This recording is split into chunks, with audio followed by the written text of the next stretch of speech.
So a couple of days ago, I got afflicted by my iMac's newest virus, which is to say that although it no longer shuts down willy-nilly, it will occasionally decide to not play video, and it will instead show a perfectly green screen.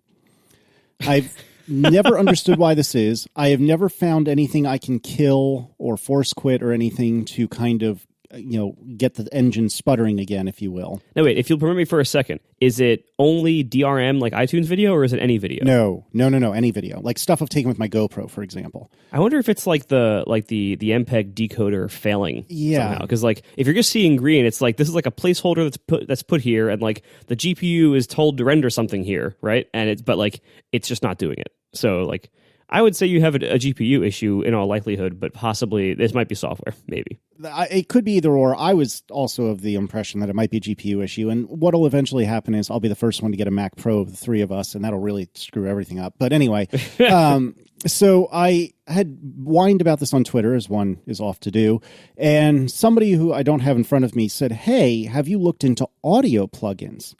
Huh? And so apparently some random stranger on the internet had said another random stranger on the internet had a similar issue, but when they removed some audio plugins, it went away.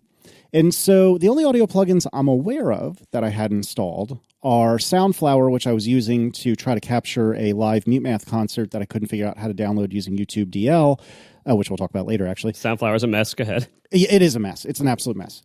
And I also had the Audio Hijack, what is it, ACE or something, Audio Capture Engine, something like that. Yeah. So I uninstalled ACE, and more importantly, I uninstalled Soundflower. And I'm just trying to, shotgun approach, figure out if uninstalling any of these audio bits and bobs will fix my green screen issue. I gotta say, Tiff's iMac Pro is having a weird issue that I don't know is whether it's software or not. It seems like it probably is. When she plays Netflix video, sometimes. And sometimes Logic is running, because she's now a podcast editor, and sometimes it isn't. But Logic is installed. As far as I know, there's no weird plugins or anything. Sometimes the video playback in Netflix in the web browser will basically run through the entire episode that she's watching in like a split second, as if it has no time restraint. So it just flies through and there's all the frames at once and it's done instantly. Sometimes this problem has been fixed by quitting Logic. So it does seem like maybe it's using the sound subsystem as the timing device for the video playback, and something is wrong with the sound subsystem. But this applies whether she's using the built-in audio or not. When it's in this mode, switching audio outputs does fix the problem for whatever she switches it to, but when she switches it back to the built-in headphone jack, the problem resumes. And sometimes it has happened without Logic running. So something's up, and I have the exact same computer across the exact same room with many of the same things plugged in, and I've never had that problem. But I never watch Netflix in my browser, so maybe there's something with browser video where it's doing something. But I watch YouTube sometimes, and that never has a problem. So have you tried Chrome instead of Safari? Why would I do that? To see if it's the browser. But Chrome is gross. You're just watching video. It's going to be a video window. This is like the first thing I would try is a different browser. I think we actually did try Chrome, and I think it didn't happen there. But that's probably because Chrome is doing everything using the most CPU possible and ignoring all the hardware. That's my best guess. Right, well, it's plugged into the wall. What do you care? I mean, I care a little bit about fan noise, performance, efficiency. I mean, there's some caring. Also, Chrome is just gross. Truth. Oh, I hope that part doesn't make the show because we're going to get so much email. Even though you're right. I do have some video follow-up. I lost my first video today. Did you go to try to find it? So I wanted to do a quick video on how I roast coffee. Just, quick, here's how I do it. You can do it if you want. And I set up my Sony. So I don't know if I mentioned I got a Sony A7 III to be like my video camera. Of course you did. But anyway, it's good. But anyway, so I set it up and I was all ready to go. And roasting coffee takes about 25 minutes, but I kept having to pause and set up again and everything. So anyway, so I was recording for probably about 40 minutes or so. And I get to the end. Okay, fine. I go look at the camera to stop the recording, and it doesn't look like it's recording. Whoops. And I was like, oh no, I forgot to hit record. that whole time, 40 minutes later, after doing an entire coffee roast. I'm like, you got to be kidding me! Like, how could I have made that mistake? I decided, you know what? Let me pull the card out and see if anything's there anyway. I mean, can I save this video? Like, so I plug in the card, and there is a 12 gig file. Oh God, that is a few seconds less than 30 minutes exactly. And I thought, So I looked up, is there a video length limit on Sony A7 series cameras? Turns out, yes, there is. It's 30 minutes long. What? I did indeed press record, thank you very much. I had the first 30 minutes, but since it was like a 40-something minute video, and, you know, like the last 12 minutes of it are like the end of a coffee roast, I can't really do that over again very easily without doing a whole thing over again, and I didn't have time for that today. Then I have to redo this whole video because Sony cameras have this fairly poorly documented limit of 30 minutes for a video clip, and then it just stops. It doesn't like start a new one, maybe. Like if it wasn't hitting like a file system limit like the way old ones would, with 4 gig limit. It wasn't hitting that. Like it's just 30 minutes and it just stops without warning. So I'm annoyed. I know, like some people in chat are saying, like for heat reasons on the sensor. We've had full frame sensors for a very long time. We've had 4K video now for a pretty long time. Like this isn't like the first camera that can shoot 4K 30. Like this is not a very new thing. I don't think we should have limits like this for heat reasons anymore. That seems unreasonable to me. But anyway, I'm annoyed. But in the future, I guess I'll get one of those like large kitchen timers that you see like stuck to the wall behind people's stoves, and just set it to 30 minutes and put it on the front of the camera, like facing me. So just every time I hit record, hit that so I can see and make sure like I'm not actually, accidentally hitting that buffer. But it's very annoying. I suppose I'll find this out eventually, but what exactly are you recording for 30 minutes while coffee beans roast? I mean, are you in front of the camera during this 30 minutes? Or are you literally pointing your camera at coffee beans inside a contraption that is making them hot for 30 minutes? It was a frame of me next to the coffee roaster as it's running. And my idea was, I was shooting a bunch of B-roll with my iPhone, and my idea was I would use that track as the master track to sync everything to. But I wouldn't actually include all 40 minutes in the finished video. The finished video would be like 10 or 12 minutes probably, and I'd just edit out chunks of it when not much was happening. But not much is happening the entire time coffee beans are roasting, as far as I'm concerned. Yep, they're still roasting.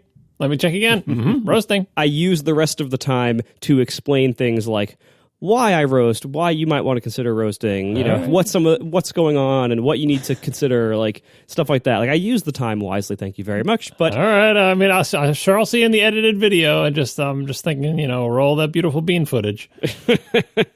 Nice. Yeah. What is that recipe anyway?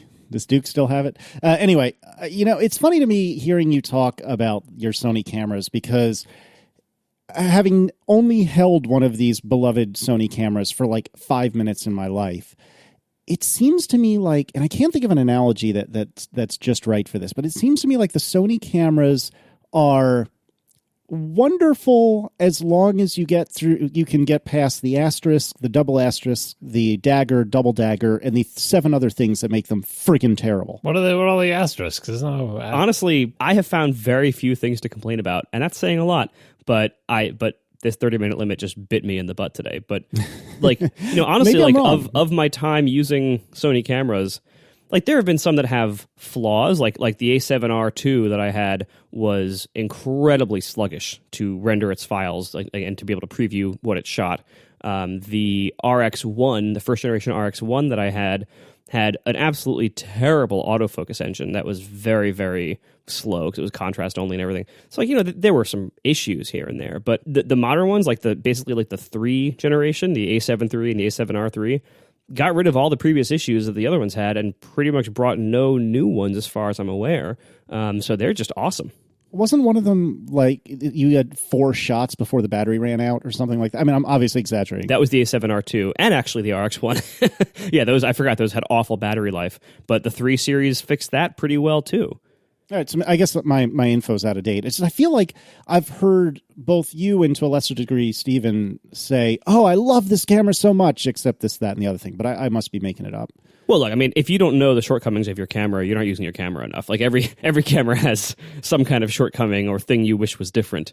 That's just the reality of complex products like this that have complex interfaces, complex needs, where no two customers' needs or preferences are the same. You're never going to be. It's like to-do lists. You're never going to be satisfied with whatever you're using. Sure. I can't believe Casey didn't read the manual for you and find out there was a 30-minute video recording limit. The difference is that I was going to drive the M5 for at least a small stretch of time, and the likelihood that I'm going to be taking more than maybe 3 pictures with any of Marco's 16 cameras is extremely unlikely. Well, you could just buy Underscore has the same camera, so you either buy his or Marco's when the first one who gets bored with it. It's funny you bring that up. I've thought a lot about should I go like full frame or something, and the immediate answer to my question is no, because I'm too cheap. But I wondered exactly that, like when Marco inevitably sells off all of these via Twitter, for reasonable prices. Or Underscore, he's closer. Or Underscore. But the problem is, even if I can get a body for, $500,000, whatever the crap these bodies. I know new they were a lot more than that. I'm saying, if I can get a secondhand one from Marco or Underscore for, several hundred to $1,000, I'm still going to have to spend thousands of dollars on lenses, even if and I only have 2 lenses. Nah, I would $1,000 in lenses. It'd be fine. Yeah, so I actually got with the A7 III. So I still have my Sony lenses, my 35 f2.8 and the 55 1.8. Those are both amazing primes. I didn't put either of those on the video camera because I didn't want to have to detach them when I wanted to use them with my still camera.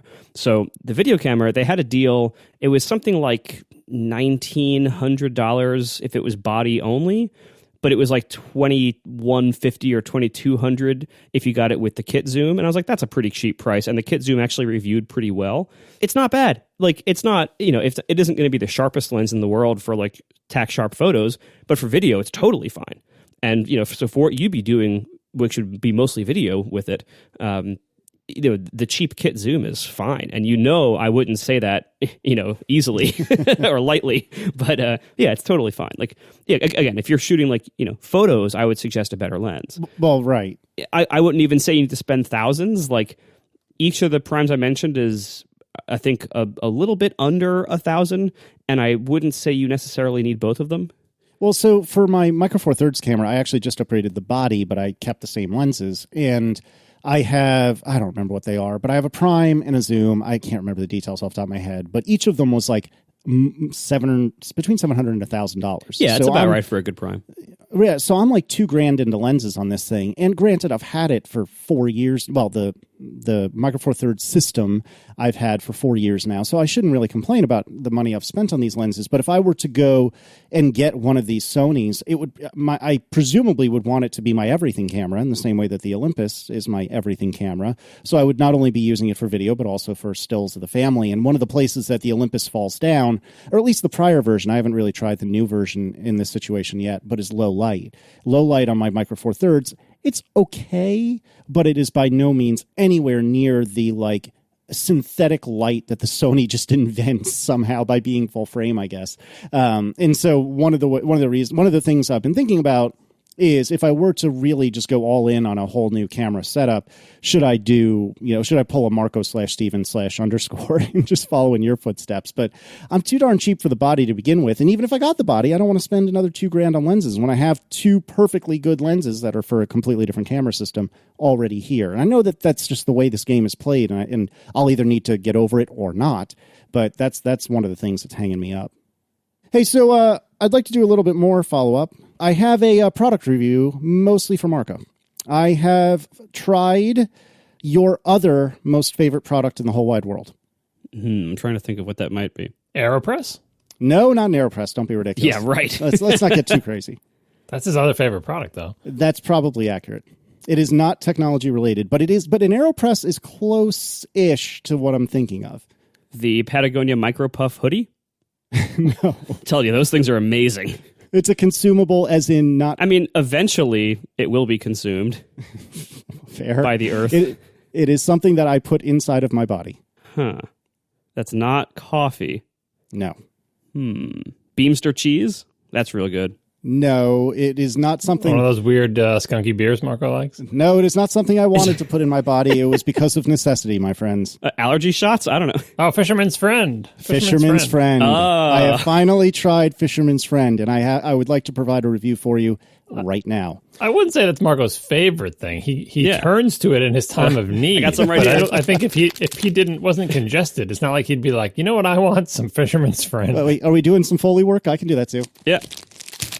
So I've got my Fisherman's Friend. I have to tell you, these taste like shit Yep. in the mouthfeel, and the Agreed. mouthfeel is even worse.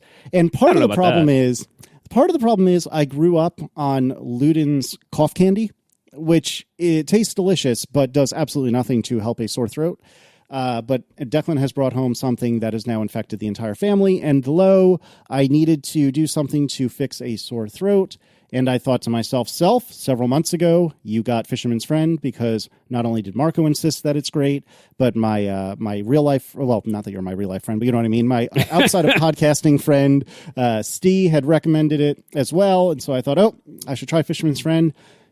They do work, but I am miserable while I am consuming it. It is. Do they work by distracting you from your sore throat with the disgusting taste? Maybe that's what it is. Maybe that's what it is. I'm not sure, but I just thought I'd provide the quick product review for you, Marco. That they get the Casey stamp of approval in the sense that they do what they say they are setting out to do, which is to make your throat not feel like it's on fire, but not an enjoyable experience to get to that point. Yes, I mean, first of all, like, I agree with you. When you first try these, they do indeed taste horrendous, which I believe I said in my initial review. You probably I will did. say over time you get used to it. Like now, I put it, now that I've probably consumed like 400 of these things over the last 3 winters of sick children, it does taste horrible the first 200 or 300 that you try. But after that, you'll get there. After that, then it's fine. It's totally fine. You barely even notice. It just tastes like a mint. It's not like fish. Yeah, right. Yeah. All right. And while we're doing the Casey and Marco corner, can you give me an update on your car? Or is there an update on your car? What's going on there? There is an update. It is not done yet, but things have happened. So I had 2 problems that we mentioned last week's after show. Number 1 was that Tesla had not canceled my lease when they offered to renew it early. They left the old one going. And so I was being billed for a car I no longer had. That was fun. That has been partly resolved. They did indeed send a check that, well, it hasn't cleared yet, but they did indeed send a check that I deposited yesterday for the parts of the payment that I have paid already, but not for the $5,000 bill that I got. I asked, and allegedly they have cleared that bill with the bank, and the bank should process it within a week, so ask me again next week. I called the bank yesterday, and they hadn't yet seen this, but oh well. Secondly, they sent a mobile tech out to my house, which is literally what it sounds like. It is a person who can service the car in a van. And so they drive to your house and service it at your house instead of at the very, very crowded Tesla service center. Mobile services existed for a while. I know our friend Underscore has used it before. I had never been offered it, but for this problem, I was offered it. So that was really nice. They sent a tech out to replace my yellow ring screen, and it is now replaced. It is fixed. The guy was super nice, and that problem is gone. So I really, I could tell based on some comments that the various people made that part of the reason that this was being fast-tracked was because of me complaining on the podcast and on Twitter. Nice. And I feel a little mixed about that. Like, normally, I'm fortunate enough to have a large following in these places, and so I kind of knew that I was increasing my chances of getting it fixed by going public with it. And so normally I wouldn't do that kind of thing lightly. Like, I don't like to just complain to companies in public, in that way. But because I had gone through the official channels for 2 months and gotten nowhere, I felt like I was at the end of my rope. And so I was like, all right, fine. I'm going to go public. I'm going to push that button. I'm going to use it. And I don't feel great that that's why it is getting fixed. But the reality is it is getting fixed, and I'm happy about that. And I hope they're right. I hope the bank thing is done. And when I call the bank in 5 or 6 days, I really hope they say this is resolved, because then I can finally complete this project. Like, I hate having things hanging over me, like undone projects. I have like this paper on my desk that's been on my desk for 3 months. Like, I'm just like, I want to get this done. Like, I just want to close this out and be done with it so I can get back to not only enjoying this car that I love, but literally anything else in my life.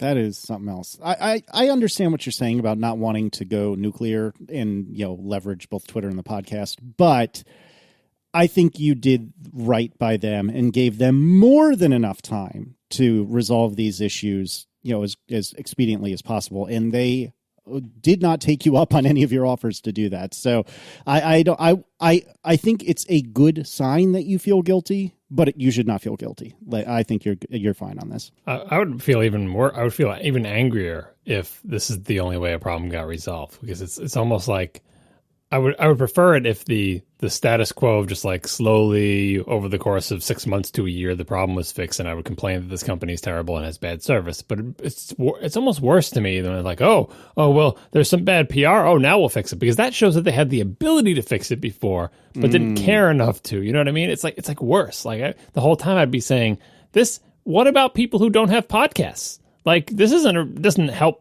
you be a better company. You think this does. You're like, we're addressing the PR problem. We're a good service company. See, no, this is the exact opposite. A good service company does not need you to complain about it on a podcast. It just makes me angry. Yeah, like, I shouldn't have had to do any of this.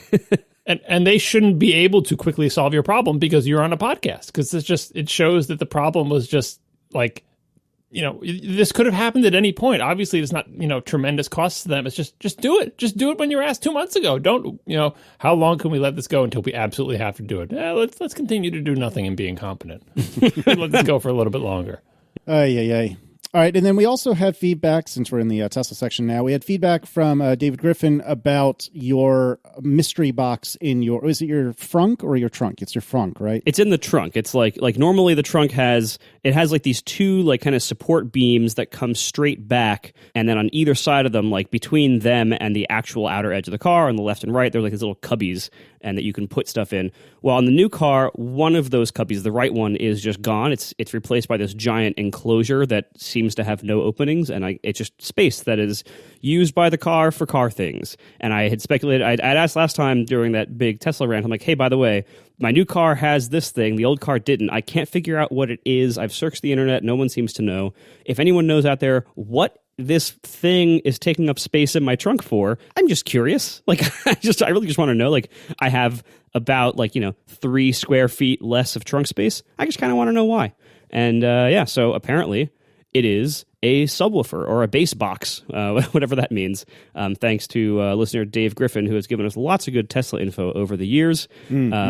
So yeah, basically, like, I mentioned one of the reasons that the new ones are more expensive is that premium sound is now required. It's just now bundled in.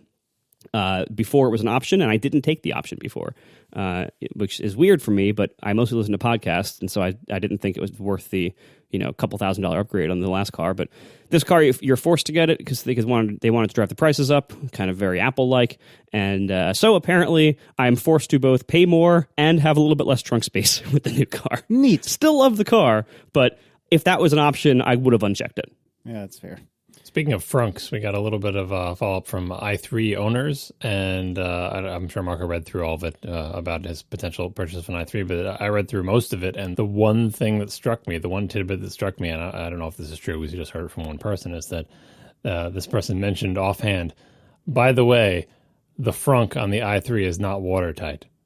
Yeah, I saw that in a couple of the video reviews, that it's more like a hood in if you open up your hood of your regular car, you might see like leaves and crap stuck in there, and it's because most hoods are not watertight either. Like in extreme cases, stuff can get in there, and so yeah, apparently the frunk of the i3 works the same way. That is basically like a car hood, and so you can keep stuff in it, but there's not a lot of things you can keep in there because they can get wet, or if you live in California and it never rains or something. Well, I mean, you could keep like a first aid kit if it's in like a waterproof box or something. I don't know. There's stuff you can keep in there. That seems terrible. Like, yeah, the hood of a car, yeah, but that's where the engine is. Like, and lots of air needs to get in there and stuff to cool the engine. Right. But if you have a frunk, make it watertight. Like, I don't understand that at all. Yeah, it definitely seems like an odd choice, especially because like this wasn't a retrofit of an old gas car that they just kind of made electric. Like they made the whole thing from scratch, right? Yeah, like it's a whole new design. So it is kind of weird that they chose that. I'm sure they had a good reason. Maybe it was for like like the weight would seal it up all weird. Who knows what the reason is? But it is an odd omission to have a frunk in a designed from scratch electric car that lets water in, so you can't really actually keep a lot of things in there. Yeah, it's not choice. Speaking of trunks, we have more trunk-related follow-up. It just occurred to me. Accidental Trunk Podcast. Yeah, John, I really enjoyed your tear, I think it was over the weekend, going through the differences between your Accord and the brand new Accord. And one of the things you lamented was the way in which the Accord trunk, the machinery, if you will, the mounts that let the trunk open and close, intrude upon the space within the trunk cavity. And there are terms for this, which I've already forgotten, don't really care, doesn't matter. But I had pointed out to you that both of my cars are superior in that we have shocks on both of our tailgates, and they do not impede any of the interior space. So I would like you, John. A couple people said that. Excuse me. I would like you, John, to acknowledge that my cars are superior to your piece of crap. You can't have a gooseneck on a hatchback. Like, it physically doesn't work. Doesn't matter. Doesn't matter. Doesn't matter. It doesn't make any sense. Yeah, it's going to be hinged to your roof. No, you do not get any extra points because they're hatchbacks. Come on, Dad. This is about trunks. You don't even have trunks because you don't own cars. I try so hard, ladies and gentlemen. Has anyone ever done a gooseneck on a hatchback? I don't think I've ever seen one. All kidding aside, that would be monstrous and in a not good way. Like, physically, maybe you could pull it off. I don't think the roof is like structural enough to. I don't know. It would be madness. I gotta say, I'm a hatchback convert. Like now that I've had the S for a couple years, I love it. Like when I was all mad at Tesla, I was thinking like, what if I just like drive this car back up to the lot and say, screw you, I'm out, fix this yourself, and just like leave, right? And what would I get instead of this? And I was looking through the options, and I'm like, I don't want in John parlance, I want a car-shaped car. That eliminates everything now. Right, yeah. It's like I don't want like a mini SUV. I don't want a regular SUV. I don't want a hatch, like a hot hatch shaped car like Casey's, and I don't want a wagon. And so I want basically like a sedan that works like a hatchback. And there are a few. A Panamera. Yeah, there's the Panamera, there's the A7. A7. But that's about it. Like, there's not a lot of other ones. And so I did think, I was like, I guess I would probably look at the A7 first. But it's not nearly as big. Like, it doesn't have nearly as much space. I have seen one before. I haven't driven one, but I have seen them in a showroom. And like, man, I'm like, everything else, like going back to a regular trunk would feel like going back in time. It would feel like a step back. Like, I'm so spoiled by how awesome my giant hatchback is with all of its cargo capacity without looking like a shaped vehicle I don't want, that I'm kind of spoiled by it. We're going to get feedback about people who are grumpy, or from people who are grumpy that this is not in the after show. But you know what? Tough noogies. I love that CMF just pointed out in the chat the BMW GT series, which literally Tiff owns one. It's parked next to my car every day, and I didn't think about that in the list of. And it's her second one. Yeah, it's her second one, and for some reason I didn't think of that in the list of car-shaped cars that have hatchbacks. Well, it's because it's ugly as sin. That's why. It's not that bad. Although I think the Tesla's a lot nicer. But great. Yes, it's not great. Oh man, that is funny. The 5 is way worse than the 3. Yes, that's true. Goodness. Like what's really nice about the 3 GT is that it's based on the 3 long wheelbase platform, and so you get this massive amount of rear legroom. Like you get, I think, even a little bit more rear legroom than you do like in a 5 Series, but without having the width of the 5 Series. So it still feels like the narrow 3 Series width, but you have a surprising amount of space back there. So it's honestly a pretty nice car. It's not for me, and it doesn't come in any transmission I would tolerate, but it is a nice car. Actually, neither does the A7. So there goes that. Whoops. I don't know why we're talking about this anyway. None of these are electric, so it's not like Marco's going to buy them. Yeah, I'm spoiled. True. Like, and I'm because now I want a car-shaped hatchback that is also fully electric. Mm-hmm. Are there any others? Like, I guess the Porsche, not the e-tron. What's the Porsche? the Tamarack. The electric the cheap Lenges. The electric Panamera. Yeah, Taycan. That's it. Yeah. Yes, if that ever comes up. By the way, we heard from people who, like, I was having my problems with Tesla and their administration. We heard from a few people who tried to order the Porsche Taycan, formerly the Mission E, and it sounds like it is a total crap show of like trying to place a deposit, trying to place an order through. You have to go through dealers to get them, and it sounds like it's a way bigger mess than my dealings with Tesla have been. So I'm not sure that would actually be an improvement. But that car doesn't exist yet. That's all just people trying to get in line to get the first of a car that is even out. Like, those aren't anywhere yet. No, but they're like placing deposits to place orders, and like they're saying like it's basically impossible. Yeah. It's like the Model 3 thing where they'll take a bunch of money for cars that haven't been built yet. Yeah, basically. But yeah, so it sounds like if you want a car-shaped hatchback electric car, the Tesla Model S is actually the least hassle option to get it. Even if Tesla screws up the way they did with me, it seems like it's better than what's going on with Porsche right now with the Taycan. The Tesla story that stood out the most to me was someone saying that there was an accident at like a Tesla dealership where one car like scraped into 5 other cars. Oh yeah, and then all of them are off the road for like 6 months and counting because like none of them can be repaired. Yeah, because the part to repair them all was back ordered, and so none of that was painful. And so they all have loaner cars while they wait. And speaking of loaner cars, I know we're stuck in a lot of pre-show Nutri-Hill, but another bit of i3 feedback was that there's some sort of deal where if you get an i3, they'll also give you a deal where if you ever need to go somewhere where the i3 doesn't have the range or you don't want to deal with the range issues, they'll give you a loaner gas car for free anytime you want it. Yeah, that was really interesting. Which is kind of an admission that maybe your electric car doesn't have enough range, but because the i3 is not like the Model S. Like, I don't know what the range is, but I think it's like half, maybe less. Yeah, but anytime you want a gasoline car, BMW makes those too, and they'll loan you one and you can use it for your trip. We are sponsored this week by Casper. The original Casper mattress combines multiple memory foams for just the right sink and just the right bounce. With over 20,000 reviews and an average of 4.8 stars across Casper's own site, Amazon, and Google, Casper is becoming the internet's favorite mattress. And it's for good reason, because people at Casper have worked tirelessly to make a quality sleep surface that cradles your natural geometry in all the right places. These are designed by humans for humans. And they have 3 mattresses to choose from, the original. They also offer the Wave and the Essential now. The Essential has a streamlined design at a price that won't keep you up at night. The Wave, which is my preferred mattress from Casper, I love it. It's so great. The Wave has a patent-pending premium support system to mirror the natural shape of your body. Let me tell you, when I'm sleeping anywhere else, like a hotel or anything, I miss the Casper Wave. It's really, really good. All of these mattresses are designed, developed, and assembled in the U.S., and they're brought to you incredibly affordably because Casper cuts out middlemen and sells directly to you. And they offer hassle-free returns if you aren't completely satisfied. You can be sure of your purchase with Casper's 100-night risk-free sleep-on-it trial. They have free shipping and free returns in the U.S. and Canada. They deliver it to you in a nice compact-sized box. You can get it upstairs. And then if you don't like it, they offer hassle-free returns. So check it out today at casper.com/ATP. And if you use code ATP at checkout, you can get $50 towards select mattresses. Terms and conditions apply. Once again, casper.com/ATP with code ATP. Thank you so much to Casper for sponsoring our show.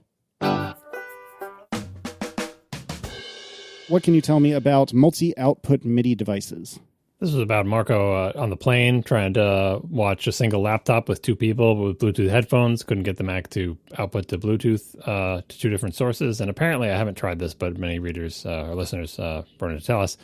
If you go to the Mac's audio MIDI control panel, which is probably someplace that people who don't do anything with musical instruments ever go, you can apparently make a new output device and make it multi-output and let 2 people with Bluetooth headphones watch the same video. That's what we're told. I haven't actually tried it, but if I was stuck on a plane and trying to pull this off, I'd open that control panel. I almost said I'd open that preference pane and give it a go. And there was like a thing where like you have to have one of them be like the drift master. It's like you have to correct the drift somehow, and one of them gets to be like the master. Like so, there are a lot of issues that don't come up when you're using an analog headphone cable splitter. It sounds like it might work, but it's so much more complicated than just a headphone splitter that I worry that it might not.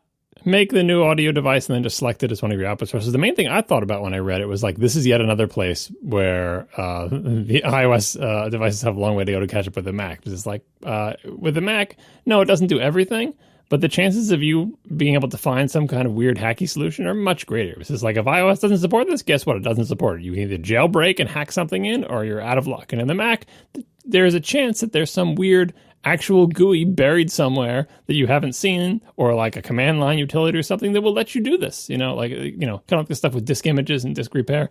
Another example of the flexibility of the Mac, like there's functionality you probably don't even know about, and you can add to it pretty easily. And, the command line stuff, like, so lots of times the GUIs that Apple gives you, like their utility folders GUIs, will do stuff that you've never thought of doing. But also, if the GUI app doesn't do anything, a lot of them are just built on frameworks that are also fronted by command line equivalents that will do even more stuff. Like, I don't know how much I use TMUtil, right, or HDIUtil for disk images and stuff. Some of it is working around Apple's utility applications that they don't update very frequently.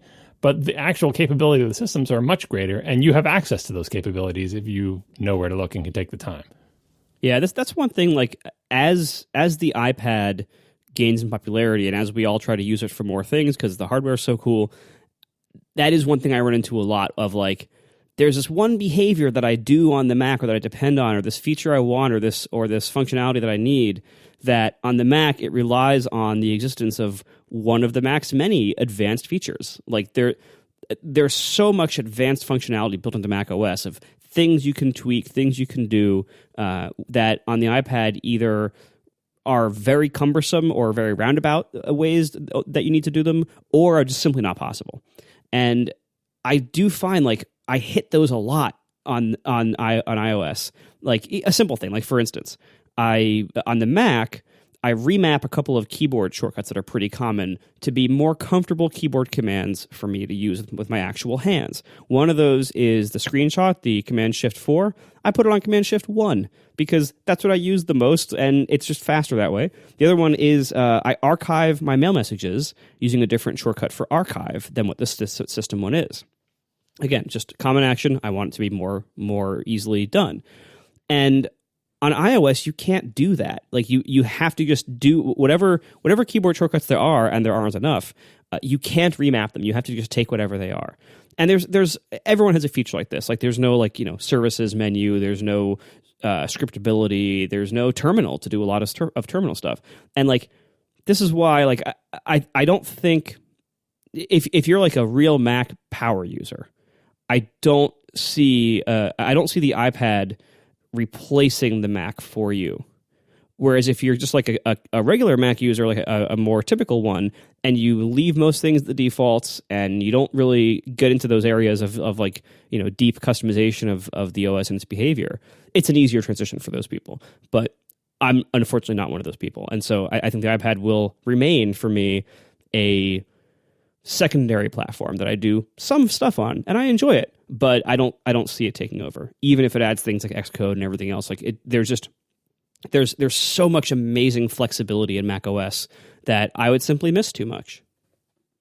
Real-time follow-up, I think I referred to the MIDI thing as a preference pane. First, I was going to refer to it as a control panel because I'm old, and then I said preference pane. Neither one of those is correct. It's in applications/utility/audio MIDI setup. So if you're looking for it, that's where it is.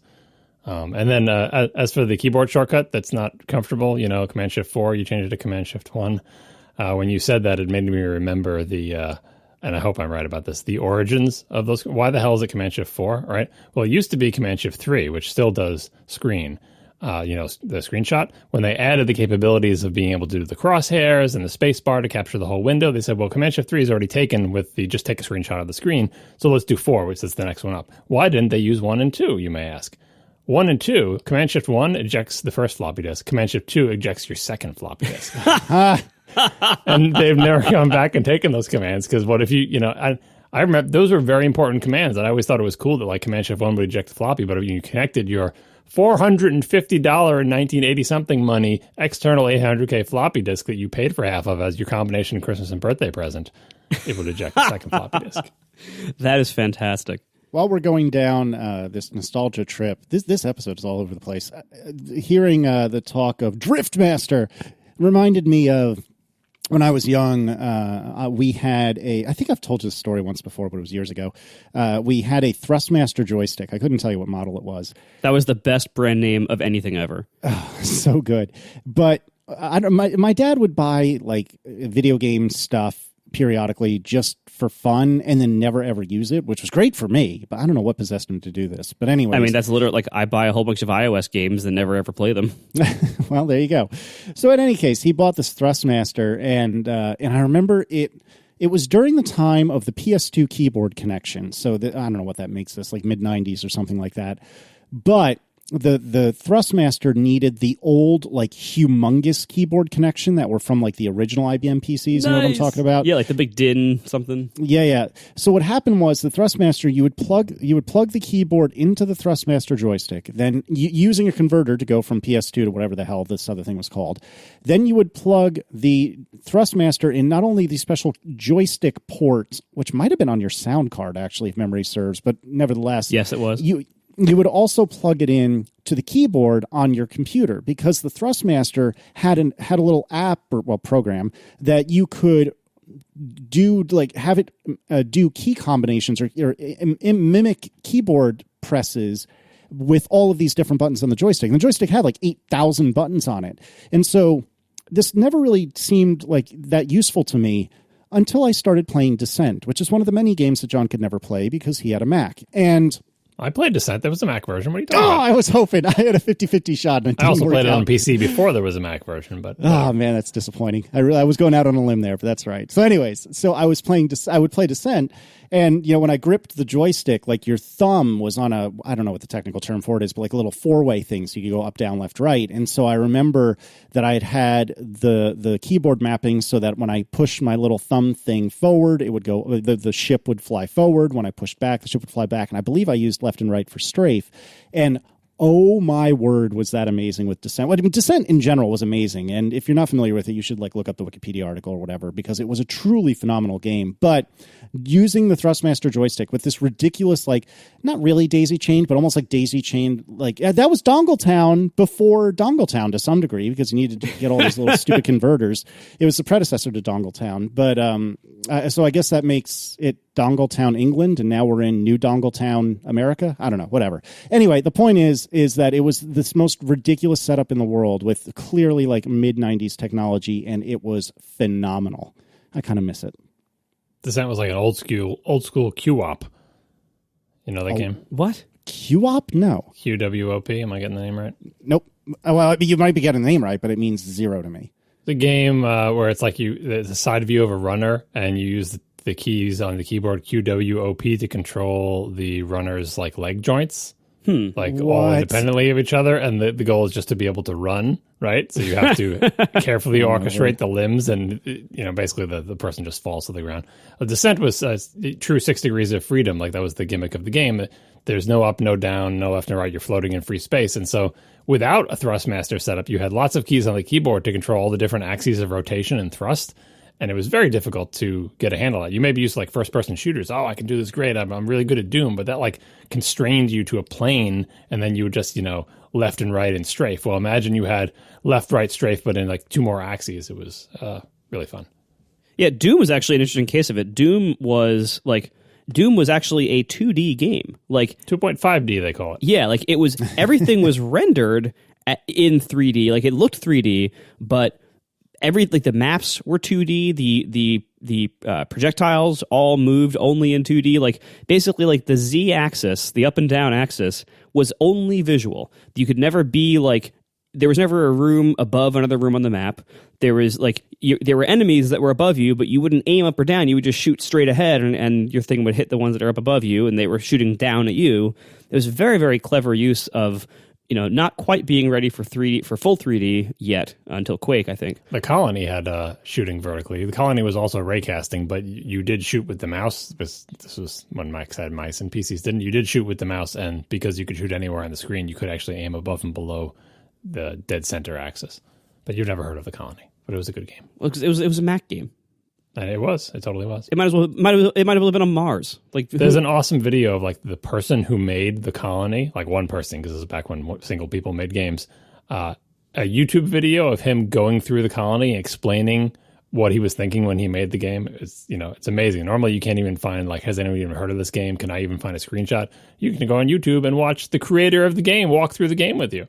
It's really cool. See if I can find that video for the show notes for the 5 other people listening to this who remember the Colony. Guess who made the Colony, by the way? The guy who you saw on YouTube or whatever? What was that? David Smith. Nice. That's funny. I mean, it is kind of a common name. Fair enough. I don't see any punctuation in his, though, so it's clearly inferior. Yeah, and he goes by David A. Smith. I don't know, it's a little pretentious. He's an imitation David Smith. We are sponsored this week by Linode, my favorite web host. You can get a server running in just seconds with Linode. You get to choose your own Linux distro, your resource level, the location, which data center it's in, and there's 10 data centers worldwide to choose from. Their plans start at just $5 a month. That gets you a Linode with 1 gig of RAM.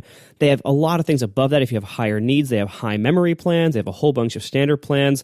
All of their servers run native enterprise-grade SSDs. They're on a 40 gigabit network, and they're using Intel Xeon E5 processors. So these are very fast servers, very capable, connected to an awesome network. They have VMs for full control. So you can do things like run Docker containers, encrypted disks, VPNs, or do what I do. I host all of Overcast and Marco.org at Linode. I've been a Linode customer since, I think, about 2008 or something like that. A long time, because it's just a really great web host. I have used a lot of web hosts in my career, and I just consolidated to Linode because it's better than all the ones I've used. Not only is their support really good if you ever need it, and not only is their control panel the best I've ever seen, but quite simply, they're the best value in the web hosting business. I've never seen a better value on an ongoing basis than Linode. It's just the best. You can see for yourself at linode.com/ATP. You can even, if you want to, you can apply for a job to work there. I bet some listeners of this show are in the business of wanting to maybe work at a place like Linode. Linode.com/careers is the place for you. But for the rest of us who just want to have web hosting, go to linode.com/ATP.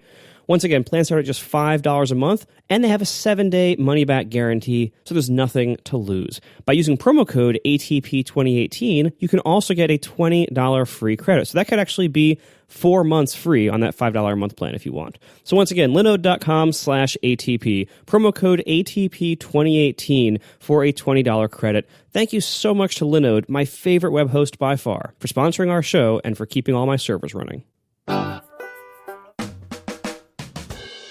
Do you want to talk about, Marco, what's going on with Overcast these days? Because it sounds like you had a really, really, really crummy bug. And crummy in the sense that it would be hard to reproduce and kind of figure out what's going on. So maybe this is not that interesting, but I'd love to kind of hear you walk us through what was the bug report and how did you go about trying to figure this out? So I've had reports for a little while now that they would be playing a podcast, and a few minutes into playing it, it would just get killed in the background if we're using too much CPU usage. I couldn't figure it out for a while. I thought it was watch transcodes, and so I adjusted the throttling of the watch transcode engine to make sure like it definitely wouldn't go past the limit of it's. If you're in the background, the limit is something like 80% over 60 seconds, something like that. I forget the exact number, but it's in that ballpark. I kept having these crash logs, these reports, and when you get killed for energy usage or one of those resource limits, the crash logs you get are not very useful. There's not a lot of info in them. You kind of have to blindly figure out why might you have used that much CPU usage, because the logs you get usually won't tell you. So I was trying to figure this out, and again, I blamed the watch thing for a while. I throttled that back, but I was still getting some reports of this. I was at my wits' end. I could not figure it out. I poured through the reports, couldn't get any useful information out of the reports I had. So I finally went to Twitter with the Overcast account. I'm like, hey, I'm getting these reports of crashing in the background during playback. I cannot figure this out. Can anybody tell me steps that reproduce the problem, that do it every time? A few people actually did, and by the way, I should clarify right up front.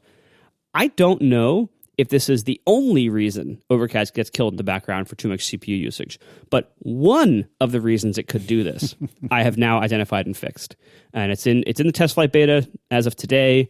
I'm hoping to see if that does fix it after a few days of crash logs from test flight, but I don't know yet. Anyway, so the problem was, all right, I'm trying to think like how much explanation should I give here, because it could get really long and boring. So I'm going to try to like pare it back and summarize it. Basically, one of the conditions that could cause this was if you are in a streaming mode where you are downloading the podcast as it's playing, and it's not fully downloaded yet, and the app is in the background. So suppose you hit play, it starts playing. You put the phone in your pocket, so the app's in the background. If you pause playback, iOS will suspend the app in the background after a few seconds of no audio playing from it. So as the download was happening, if you paused it and the download wasn't going to finish in that time, iOS killed the app, which kills the download. It stops the network transfer. When you would go to press play after that, it would resume playback, but the part of the file that wasn't downloaded, Overcast would basically get into an infinite loop in a background thread, trying really, really hard as like a busy wait, saying, "Are you done yet? Are you done yet? Are you done yet?" And it was like looping over and over and over again, rather than doing like a throttled like check now and check back later kind of approach. And so there was basically a way for it to after a failed transfer in the background, it was not properly interpreting that failure and was instead doing this infinite loop thing, which was making one thread max out. So the symptom would be if you resumed a podcast under these conditions, if you resume playback, about 48 seconds in, the app would get killed and playback would stop. And if you hit play again, it would relaunch in the background and start playing again. So it seemed to you, the user, as if, it just stopped. It stops playing after a minute or two for some reason. But that was the actual cause that I could finally reproduce. Thank you very much to the people who reported that. Again, I don't know if there's any other ones. I don't know if this topic is even interesting enough to keep in the show, but that's what happened. Well, so hold on. So how did you figure out the technical bits that were going on? Because all you really had to go on was just that, I backgrounded the app, I was streaming, and then bad things happened. So how did you dive into finding the actual problem? It never showed up for me in my own usage of the app. And there's a number of reasons for that. I mean, one is which I don't use streaming. I download everything. So the only time I ever stream a podcast in normal use, unless I'm testing some streaming feature, the only time I ever stream a podcast is if I want to start playing something immediately that I hadn't yet downloaded. Like if I heard of a new episode of a new show, I just want to start playing it right now. So I go hit play and it'll stream it. The other thing is usually I have pretty good connectivity. Usually at home I have really fast Wi-Fi. When I'm out, I live in a nice suburban area, so there's usually strong cell signal and everything. So normally I wouldn't even hit the problem where the partial download hasn't completed yet when you pause it for a little while. And so I wasn't seeing this problem at all. When I finally got these reproduction steps, it allowed me to. So first of all, I tried it and I realized, this is not happening when I do it on my regular Wi-Fi. But there's this wonderful utility that used to be just on the Mac and now is also in the iOS developer menu called Network Link Conditioner. Apple supplies this. It's a pref pane on macOS, although honestly, I couldn't get the macOS version to work under Mojave. Maybe I have to update it. I don't know. But on iOS, if you go into the developer menu and settings, there's a network link conditioner, and you can basically artificially throttle your own network connection for all apps on the device in order to test how your app behaves in under slow networks or intermittent connectivity or heavy packet loss or other kind of crappy network connectivity. It's a wonderful tool, and without that, I would have had a much harder time testing this. I would have had to do some kind of router hack maybe or throttle it in the app somehow. It would have been much harder. So anyway, thank you very much, random Apple employee who makes Network Link Conditioner. Anyway, I was able to slow down my connection to 3G speeds, which would give it enough time to get the app suspended into the background without the file being fully downloaded. Then I was able to relaunch it, and then I saw, finally, I could see this happening on my own phone, where I saw the CPU usage spike to 100% and then eventually get killed. Now, once you can this is why developers always love a reproducible list of steps that do this, this, and this, and it will make the problem happen every time. Because then we can plug in our developer tools and we can profile the app. And so I ran it in Instruments, which is a tool that comes with the Xcode bundle. And Instruments can tell you if you run a session of your app under Instruments, it will tell you what parts of the app are using the most CPU usage. And this is for any developers who use it. I know this is a gross oversimplification. It can actually do a lot more than that. But the most common thing that I do with Instruments is measure where in my app is using the most CPU time, where, what is using the most processor resources. And so when I was able to run this finally in a reproducible way, I could run it with instruments running. And so I saw when the CPU spiked to 100%, I was able to profile what it was actually doing in that. And that's when I saw, oh, it's calling this render method over and over and over and over again. It definitely should not be calling this much. What's going on? Basically, the root issue was that at some point I'm returning 0 audio samples when the rest of the audio engine expects there to be some, whether it's a block of silence or not. But I was returning 0 audio samples, so it would just call it again until it had enough to fill its buffer, which it never did. The reason why I was so surprised when I found this out, when I found out why it was doing this, is it's been that way for a while. And I wondered, why is this only a problem now? Looking at this code, this should never have worked. And while I was in there, I also decided to fix a couple of other things. Basically, the fix was the app needed better detection of whether it was in a buffering kind of state or not. Is it waiting for more data or is it not waiting for more data? Fixing that required a whole bunch of actually surprisingly deep changes, which is why I'm going to do a big beta of this before I release it. But it's one of those things where it's how did this ever work? And the UI for buffering was totally broken before. It would show an activity spinner beneath the pause button. Nice. Partially overlapped by the pause button. I kind of I'm embarrassed that I ever shipped that, honestly. But anyway, so the app had pretty poor detection before of whether it was buffering or not. So I fixed that as well, and so which was kind of required to fix the real issue. So anyway, I think I have fixed it. It was all because I finally had reproduction steps. And so for anybody out there who's filing bug reports, if you can come up with reproducible steps, and I know it's hard, and I know it's impossible to do for bugs that just seem to happen intermittently, but man, if you have reproduction steps that reproduce the problem every single time, that is invaluable for a developer, and that can help get a problem solved way faster. I find this really fascinating. Out of curiosity, and I've been messing around with something that I don't think I'm ever going to release, but it's I wrote myself an iPad app since actually we last spoke in order to help. Wait, what?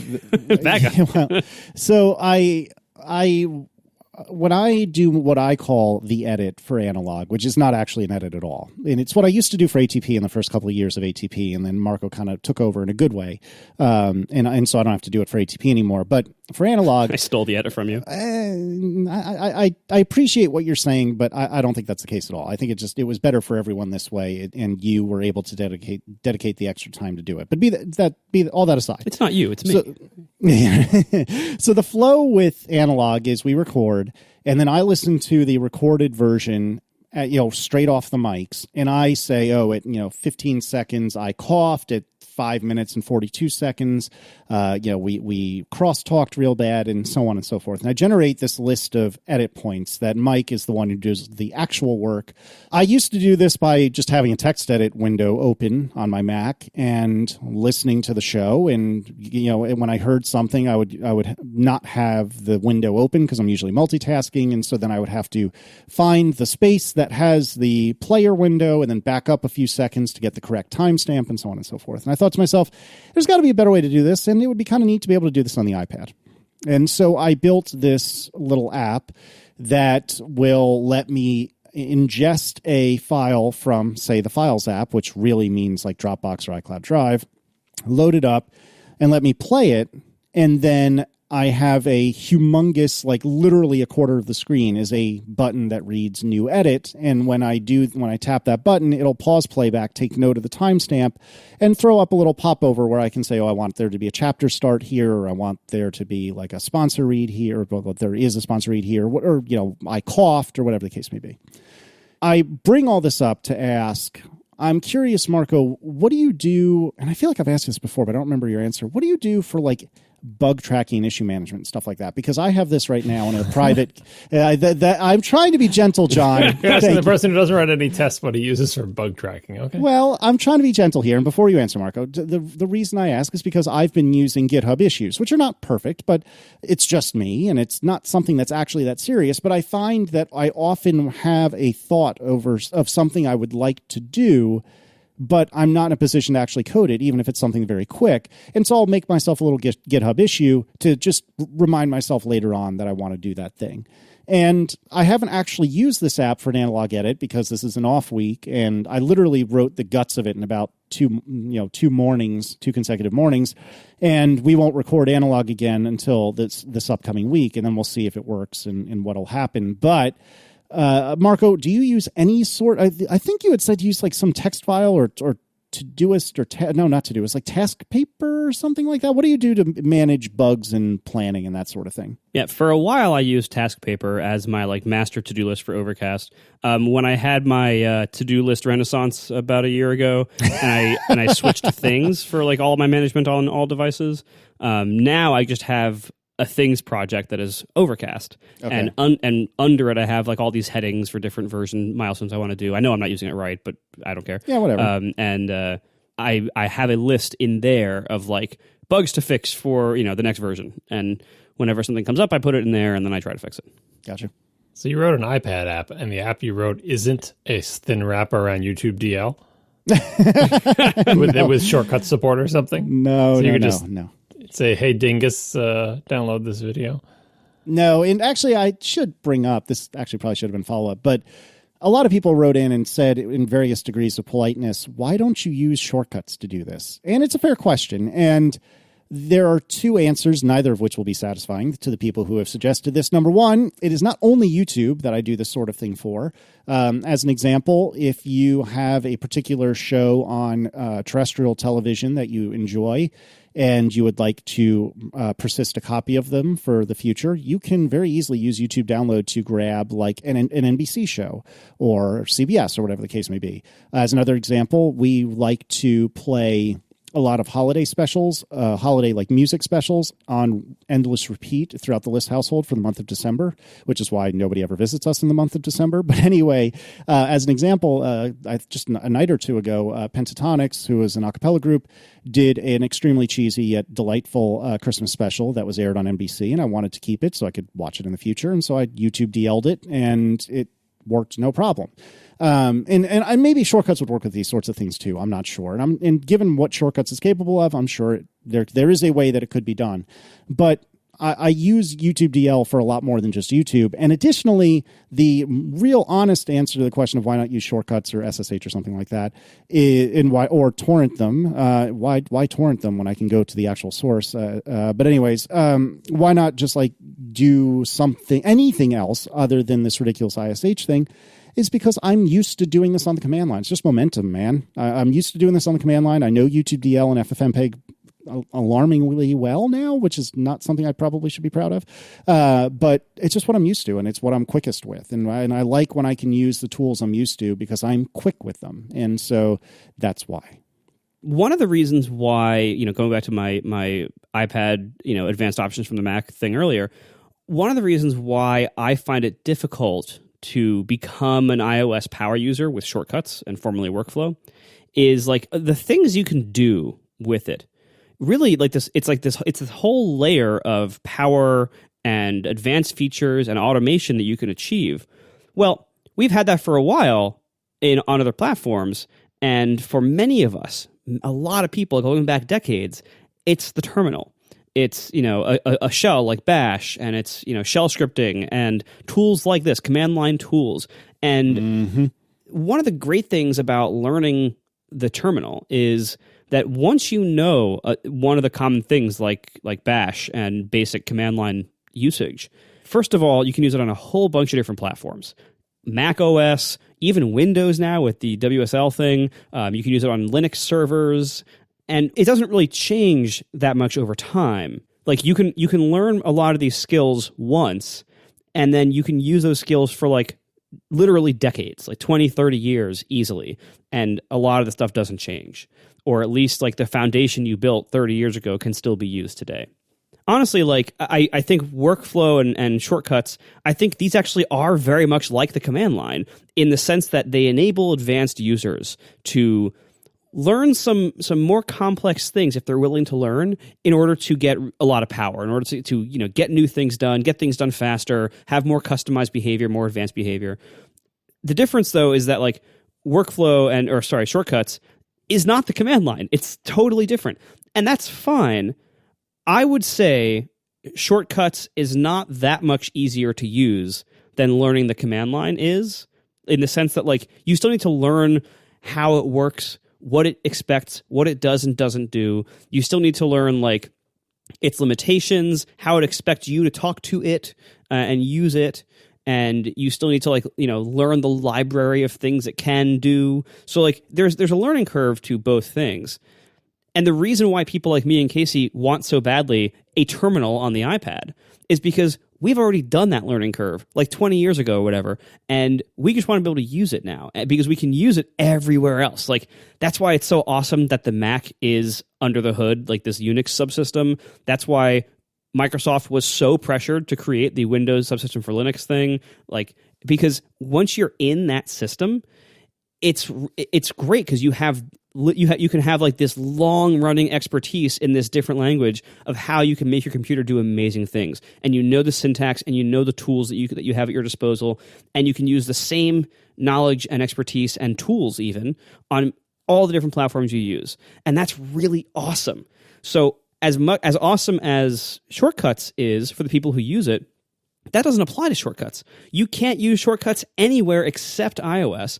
And so while it is awesome, it's not the same kind of thing. And it doesn't have the same long-term value of investing your expertise in and investing your tools and your script and your time into as learning shell scripting does on any other platform.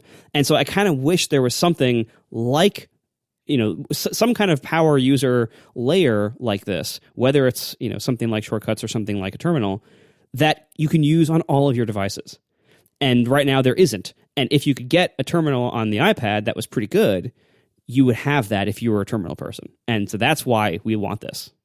Additionally, it used to be, I don't know if this is still the case, but it used to be years ago that you could jailbreak your phone and get like SSH access or even straight up terminal access and all sorts of stuff. So it feels as though this is just a completely synthetic like gate that Apple won't let us walk through. And I don't want to speak for you, but that really chaps my hindquarters that it's all there waiting for us. We just aren't allowed. And that's so frustrating. Well, and I'm not even saying that I want to be able to go in and edit system config files. Like I don't care about that. Make me a sandbox. Like the apps run in sandboxes literally like let me run and this is actually what ISH kind of does. Like let me run a terminal where I can install packages from like a package manager, like whatever it might be, Brew, Yum, Swift thing, whatever it is, I don't care. Some package manager, let me install things like FFmpeg and any other tool I might want that might be in a repository like that, and compile stuff from source if I have to. Like, give me the tools to do that, and give me a sandbox that I can put files in, and then I can open them in other apps. So like I think the reason, I think one of the reasons why we don't have terminal for iPads yet is that nothing on the iPad really works that way with like a common file area. There is the Files app, but as our iPad power user friends always talk about, it's very limited. And it's hard to get to. It's hard to get to those files from a lot of apps. It's very limited in what you can and can't do there. You don't really live in the files the way you do like on a Mac, where like your files are like all over your desktop and you're like living in your files all the time. On the iPad, it's this buried kind of like little back zone that they don't really want you going near, and not a lot of stuff supports. So like that, I think they need to address that first and make like the local file system more of a thing in iOS before they would go into something like considering a terminal. I think there are some more fundamental issues they have to address in the core of iOS. I'm not aware of all the details, but I'm pretty sure the way the processes are managed is like, it's one of the reasons you don't have multiple users for iOS devices already, is that it's not like it's not a multi-user system, because it is, but it's not as cleanly separated as a Mac is, which is, based on the next operating system, which was multi-user from day one, where the entire file system is cordoned off into sections for each user's stuff, and processes run as the logged in user with the exception of system processes. I think iOS has always played a little fast and loose with all that stuff. But I think if iOS continues along its current trajectory, especially if iPads keep getting bigger and more powerful and Apple eventually does like a Surface Studio type thing, it's inevitable that it will have a terminal, and you can get around the whole file sandboxing thing. It's like, yeah, of course it would be sandbox, but you can basically mount in, using not mounting, but, a similar technology where from within your sandbox, you have visibility into the same sort of sections of the iCloud file system and the local file system that you own only through like there's lots of existing Unix security features that act like this. There's lots of existing iOS features that would help them implement this. Like it's technically possible, but I think that iOS wasn't designed to do this from day one. So there's a lot of rejiggering they would have to do, and they're not going to disturb their flagship operating system for such an esoteric feature until they've really gotten down to the bottom of the barrel in terms of features they need to add. Because if it was easy to add multi-user, I think they would have done it already for iPads. I mean, just look at what they did with the iPad for school thing with the multi-user support that basically like reboots the entire user space. They didn't do that for the hell of it. It's like that was their best option at the time because it's just not set up for log in, log out like our Macs are. So you might be waiting a little while for that. On the command line and shortcuts issue, this is a good time for me to hoist up a topic that I had in the notes forever, which is related to this. I was thinking, when I wrote this in the notes, I was thinking about shortcuts and how we all know a bunch of people are super into them and they're doing really cool things with them. And I've been downloading shortcuts and messing with them. But like you guys, I haven't really gotten that into them.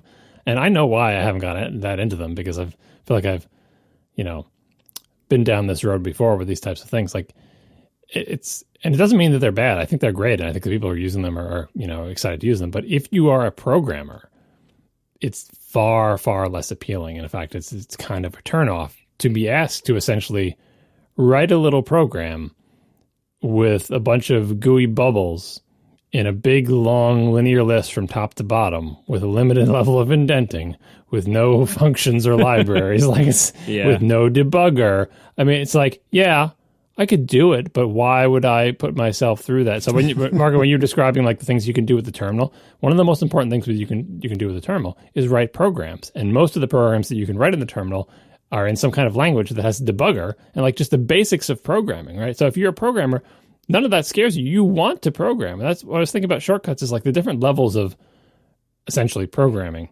on computers, right? So you've got the applications that just do what they do, that someone else wrote them, but you're just the user, right? So that's like the bottom level. You're not doing any programming. You're just using an application, tapping around, blah, blah, blah, right?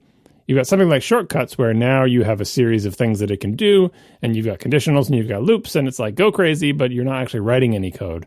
And I saw a lot of people asking in shortcuts, I don't know if this already exists, maybe it does, but I see this in a lot of similar applications where there's one particular thing that you can do in this GUI sort of programming environment is do a thing here, and one of the ways you parameterize this thing is, here's a text box. And in the text box, you then finally get to write some kind of code, right? So it's like operation, conditional, loop, whatever, and then operation, and arbitrary code. So like finally within this application where you're dragging blocks of stuff around, you get a text box and you get to finally write code just for this little tiny corner of your application, right? But for programmers, we want the whole thing to just be the code that we write. And like, it amazes me. I was messing with this today with some friends were talking on Slack about some AppleScript thing. And they were using like JavaScript and AppleScript. I opened up Script Debugger, or not Script Debugger. I've sort of jumped to the end there. I opened up Script Editor, and I'm like, oh yeah, people write AppleScript, and there's no debugger. That's why an application called Script Debugger exists. How do you write any code without a debugger? Like, it's just... You can be a PHP programmer. It's like everyone's caught in the Stone Age, right? The JavaScript way was you debug it in Safari, right? So you can write the JavaScript that actually translates to the same stuff as AppleScript does, and you debug it in Safari. It's not attractive to, all the things that you guys said about shortcuts is true, and, limited to single platform and not general, whatever. But also, it is a total turnoff to anyone who's actually a programmer. Which, granted, that's not what this is for. If you're a programmer, fine, write programs. But this is for people who aren't programmers to give them the ability to do things that programmers can do. But it is kind of like a ladder that you climb. I look at these giant things that Vitici's putting together. I'm like, well, he's essentially graduated now. Like, he's graduated out of shortcuts. He is ready now, more or less, to start writing actual programs. Because I mean, really, like some of these shortcuts are like, I think you saw one that was in the hundreds of commands. Maybe one was up into the thousands. And this is just one giant linear list from top to bottom with everything just inlined. And it's like how you write programs before you know how to write programs. And only you didn't write any of it. It's just a bunch of blocks. And then how do you debug it? And just, it's not attractive to me at all. And there's an analog to this having to do with the eternal debate that we are all having collectively in the Apple community about iOS versus the Mac, the operating systems in terms of how they deal with doing more than one thing at the same time. Multitasking is a simple way to put it, but Windows is another way to put it in the menu bar and all that stuff. Is discussions we have. I think there is a direct analog to the way we've been discussing, like the sort of the way the Unix command line works and sort of the building blocks that it's based on. And contrasting that with shortcuts, which is this very regimented, simplified environment. Very similar to the way the Mac GUI works versus the way the iOS GUI works. But I keep, it's one of those things, when on this show where I make up like stupid analogies on the fly, I keep making up stupid analogies in my head on the fly about how to correctly articulate the difference between these two things, and they're all really bad. So I'm holding it in for now. We'll save it for another podcast, for another episode. If I ever come up with a good analogy, I have a bunch of ones that sound good, but then you think about them a little bit more and they're not really that great. But I'm just going to leave it for now. But I think it is very similar to the idea of like, if you learn the basics of, the Unix shell and the way processes work in Unix, and, the basics of input-output redirection and the basics of one or two simple programming languages, you can use those building blocks to do whatever you want, more or less, and be comfortable and efficient. If you learn Apple shortcuts, best case scenario, you pull a Vitici and you very quickly graduate from the shortcuts program, which is great. Like, again, I'm not slamming shortcuts or saying everything should be a programming about it. It shouldn't. There is absolutely a place for shortcuts, and it's great that it exists, and most people will never graduate from it. Like, most people will find shortcuts itself too inscrutable to use, right? We have a long way to go to make that kind of power accessible to people, but if you do actually climb all the way up that ladder, we need there to be a next step on iOS, and right now there isn't. The next step is basically get out Xcode and you can write your own app. That's it. A lot of times it's the developers who will say, like, we need something easy for everyone to use. But like, there's an inherent level of complexity in shortcuts that, because it is kind of like a programming environment. No matter what the syntax is, no matter, whether you're typing code or dragging together blocks, the fact is it requires like logic and snapping together different pieces of functionality to do different things. And that itself is complexity that is beyond a lot of people. And so I like, whenever programmers try to like simplify things for other people who aren't them, we've been trying to do that for like 40 years, and we largely haven't succeeded very well. Like, certain things break through, but for the most part they haven't. I would also say that Apple has said on a number of occasions recently that developers are their largest segment of pro users.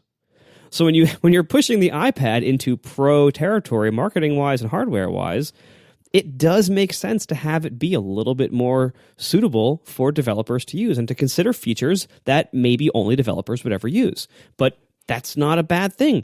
Developers is not a bad word. We are users too. We buy a lot of Apple products that end in the word pro. It is not unreasonable to say, like, this environment that I'm asking for, like basically a terminal app for the iPad, like, that isn't that crazy of an idea for Apple to actually prioritize for their new Pro platform that they want to jack up the prices for and charge as much as a laptop. And secondly, I know I said this already. I just really want to reiterate how awesome it is to teach yourself the command line because of the incredible breadth and longevity of that skill. Like, even today, you hear about somebody like Federico saying how awesome Homebridge is on a Raspberry Pi. You can run Homebridge on a Raspberry Pi. That's great. Raspberry Pis cost like between $10 and $30. They're amazing little computers. They are Linux computers. And if you know command line basics, you can very easily run a Raspberry Pi and have it do all sorts of fun things. You can run, in this episode, we are sponsored by Linode. You can get $5 a month. You can go buy a Linode server and have a server in the cloud that runs YouTube DL for you. And you can do all sorts of other stuff. All it takes is a little bit of command line knowledge. And the command line knowledge that I have, I learned in college, in like 2001, and I use it for my very first job in 2004 through the present day and probably well into the future. There are very few things that programmers can say that they learned in college that they still use. Usually, languages change, technologies change, the whole market changes. But that's something. We know that. We like shell scripting and basic command line usage and some of the, Unix simple command line tools that are available. When you learn that, it has such long-term value, not only as a programmer, but even just as like a power user of a computer. The value of having that on a platform you use is very, very high. And the selling proposition of a platform that you use a lot, but that doesn't support that entire world of things, it's a really tough sell to make that a high-end or a high work getting done platform.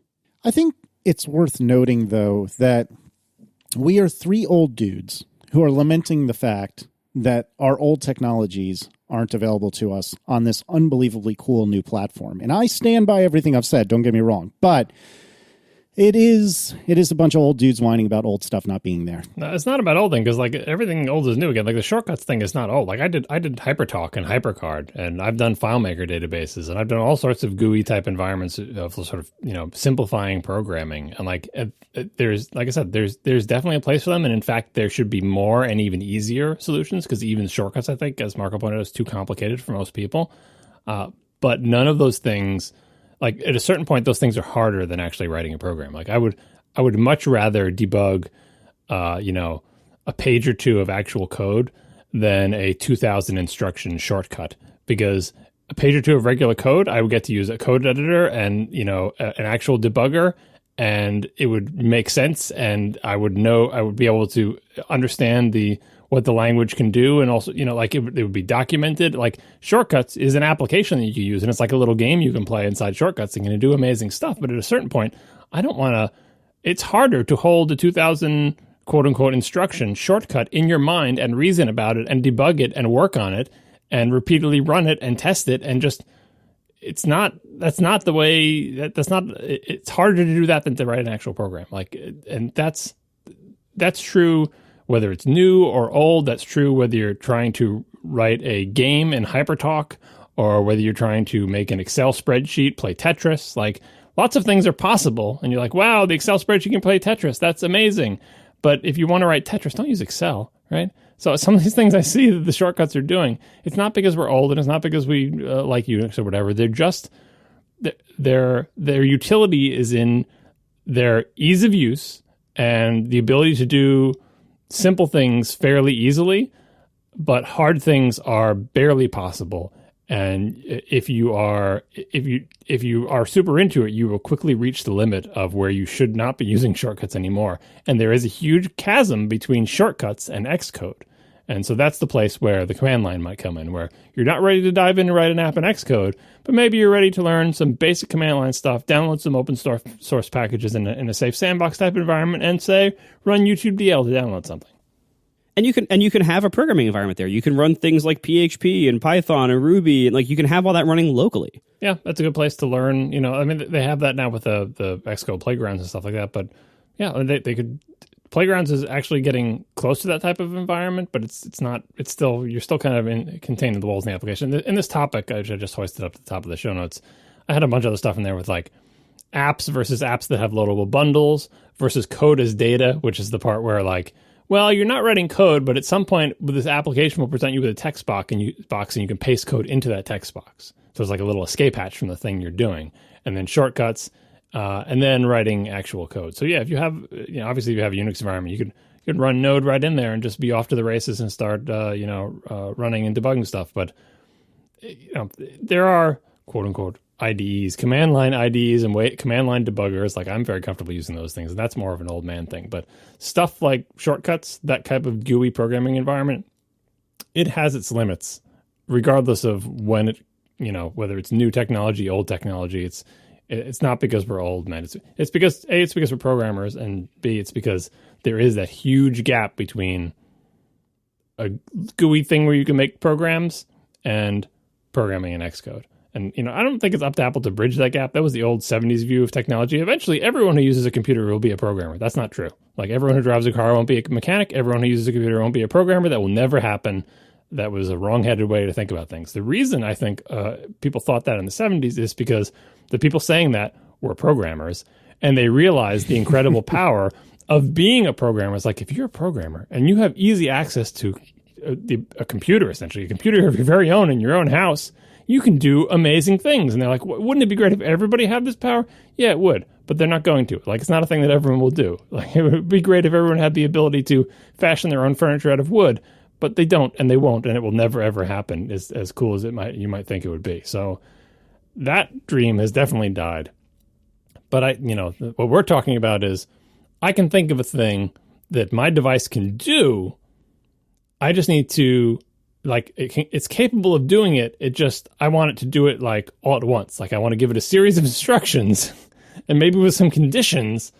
And I want it to do that so I don't have to manually do it. Like, sort of my first program. Can you give me a way to do that? That's why they call it automation. Like, I'm not actually programming. I'm just telling the computer a series of things to do, maybe with some conditionals in there. So it's automation. It's not programming, but it's the exact same thing. It's just a continuum from I don't do anything except for press buttons at a program someone else wrote to I write my program. And in that continuum, there are huge gaps. There's the gap way at the beginning between nothing and shortcuts. Then there's this little island of shortcuts, and then that peters off into the ocean. And there's a giant ocean, and then there's Xcode way out on the right-hand side. And even in Xcode, you're like, well, but it's not jailbroken. And the other side of Xcode is like jailbroken iPhone, and now you're writing the operating system and stuff like that. So I'm still working on the analogy / metaphor for my GUI thoughts. I really hope someone doesn't write like a blog post that says exactly what I've been wanting to say for like 6 months, but they probably inevitably will as I ruminate on the perfect analogy. We are sponsored this week by Betterment, the smart way to manage your money.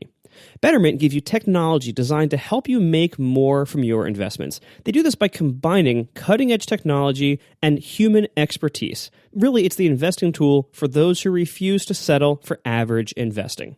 So Betterment's unlimited expert advice helps you make smart financial decisions, and their technology helps you make more from your investments. So for instance, they have tax-efficient investing strategies that give you an edge, and they can also guide you along the way with human experts with advice to help you make smart financial decisions. And they bring all this to you for one low, transparent fee. You can use Betterment to plan for retirement, reach your financial goals, and just generally make the most of your money. Don't settle for average investing. Demand better. For more information, go to betterment.com/ATP. Investing involves risk. Once again, betterment.com/ATP, and you can get up to 1 year managed free. Thank you so much to Betterment for sponsoring our show. Betterment. Outsmart average. Drew Shannon writes, hey, for most quote-unquote normal macOS usage, what are the pros and cons of using something like Dropbox or Google Drive as a primary storage solution? So nothing is exclusively saved locally. Seems like a no-brainer for portability and backups, but what am I missing? I don't know. That just seems like it wouldn't be wise because it would be so chatty over the network. Maybe. I mean, I guess on the surface, there's nothing that strikes me as, oh, this is a terrible decision, but it is not something I've ever thought to myself, ooh, I want this in my life. So I don't know. Let's leave John, Mr. File Systems, for the end. Marco, any thoughts on this? I mean, I would say one of the obvious ones is privacy of that data. I mean, that's like that's big good thing. Like, and as John will probably point out, like certain jobs and professions, you actually either shouldn't or like legally can't store your primary documents or a lot of your documents in public storage places like this. Like, you also are stressing that process, that like the sync process, the system for doing it, you are going to have probably poor performance of that process if you have a whole lot of files there.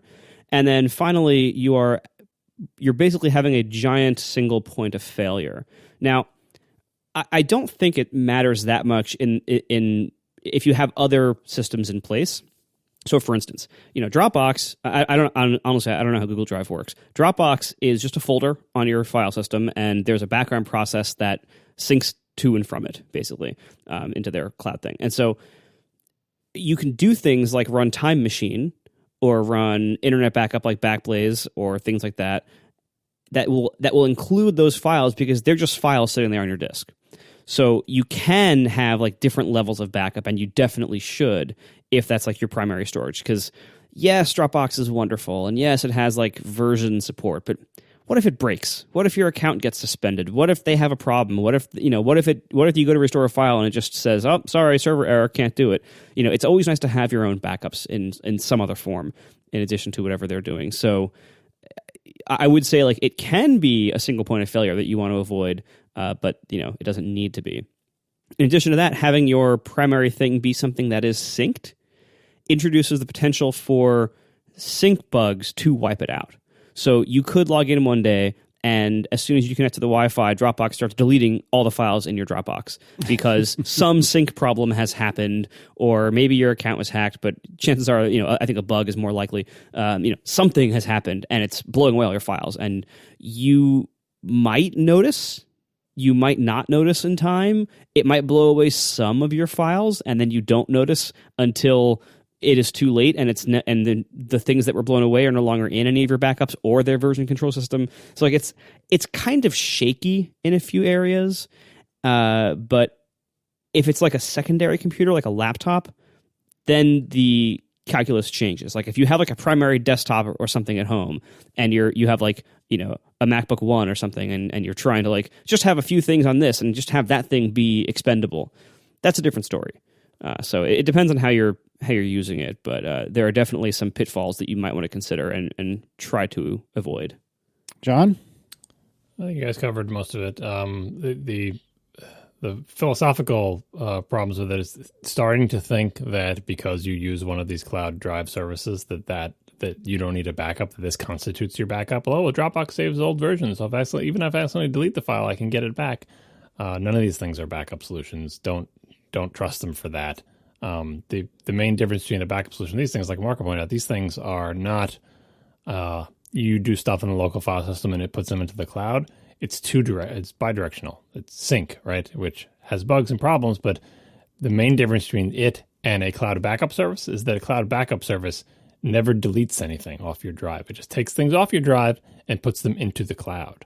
At no point does, Backblaze, frequent sponsor of the show, decide, see that file on your hard drive? That shouldn't be there. Let me delete it. That will never happen. It's not the job of Dropbox to delete stuff. It's the job of Dropbox to see what's there and stick it up in the cloud. One direction only. If you want to do a restore from Dropbox, that's a whole other process that you have to manually initiate. It's not going to randomly happen. And then practically speaking, depending on what you're doing, and Marco pointed out the performance things, like if I wouldn't put a Git repository on Dropbox or Google Drive. I know from experience that if you do npm install on Dropbox or Google Drive and you're doing node development, it will catch up eventually with what you're doing, but it becomes so far from real time and just slaughters your computer that you end up having to say, well, let me turn off Dropbox or Google Drive. If you can't turn off iCloud Drive.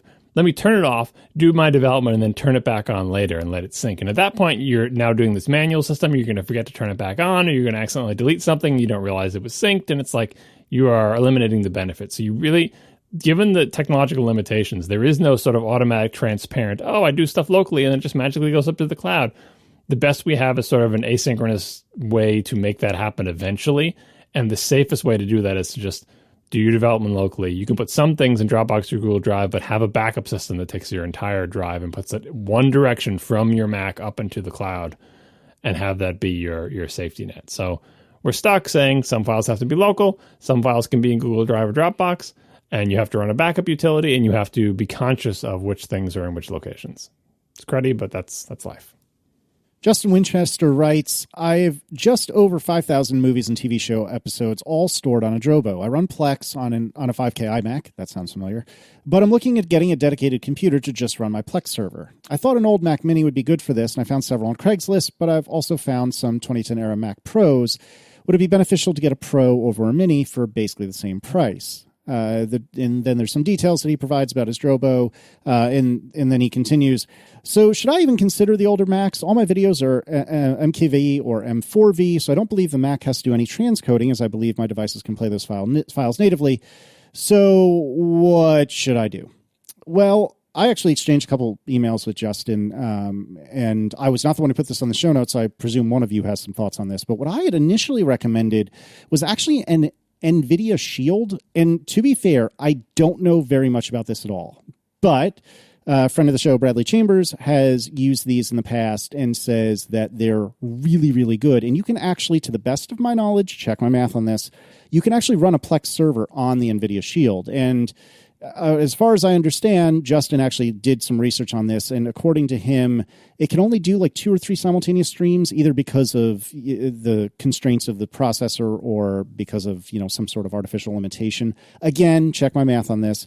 But I guess Justin, he said privately to me, often has many people all streaming from him simultaneously. So that probably wouldn't work for him. And if that's the case, I would say just get a new Mac Mini. You'd be surprised what else you can do with it. And I have not spoken to him much, but I understand that other friend of the show, Mike Hurley, has just gotten himself a Mac Mini. So I'm basically one step away from flying to London and installing Plex on that Mini for him. So I would say if you have light uses, take a look at an NVIDIA Shield. If you're more like Justin and running a mini Netflix out of your house, then something like a Mac Mini. Either of you guys, other thoughts? Justin may be the only person cross-shopping a Mac Pro tower and a Mac Mini. They seem so similar. I can't decide. They're the same price. One of them is the size of a house. You could fit like 20 Mac Minis inside a Mac Pro case, like stacked on top of each other. They're not comparable in any way. I mean, I guess he's got someplace so he can tuck them away, but like the power that the Mac Pro would use, please don't buy a 2010 Mac Pro to be your Plex server. That is the wrong. It's like, I'm not even going to say it's overkill because it's slower than the Mac Mini. It's just giant and it's ridiculous. Don't do it. The other question that you glossed over in the middle, and one of the reasons I put this in here, was worried about like, oh, I have a Drobo and it has USB 3, but if I got a 2010 Mac Pro, it wouldn't have USB 3. Again, don't get a Mac Pro tower. It's ridiculous. But for the transfer speeds, I don't think any modern computer, it doesn't really matter how many streams, sequential data reading, especially from SSDs, but even from spinning disks, especially for compressed media files, should be adequate to serve tons of streams of almost anything. Like it shouldn't worry too much about the I/O. I suppose if you have a 2010 machine, maybe worry a little, but don't get a 2010 machine. Get a recent thing, whether it's a Mac Mini or I don't know what the NVIDIA Shield's I/O is like or whatever. But unless you are serving like an entire town streaming from your thing, which you probably shouldn't be anyway, like even if it's your entire immediate and extended family streaming from your Plex, any modern small computer will do just fine. So please don't buy a Mac Pro.